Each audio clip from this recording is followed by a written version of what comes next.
نیکمل او صالح لوی کې د طارق مشال بچوړې دی راځو چې په زړه پورې شعرونه دی واورو میرے ساتلے میں ٹال لے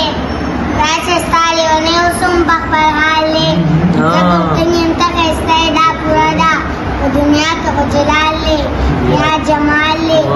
توری آسمانیوں کو خبر نہیں ہو پوری دے جہانیوں کو خبر نہیں ہو من نقبل تاریخ داسی شوئے دے منگا خانانی ډېر خیال ډېر ښه انت اردانگن سن میں نوڑی ناک پر خویندی دعا کی آدوینا زما خندال مور دعادا کب جڑا شم دا بیار رٹلیا ډېر ښه دی ډېر ښه دی زرا زرا مرکزی میں دو ملگری آپسی دی دور استر کی جادوگری آپسی دی مشہور نام غوث پا مشہور شم یارانو چه خبری آپسی ډېر ښه شعر دی ډېر ښه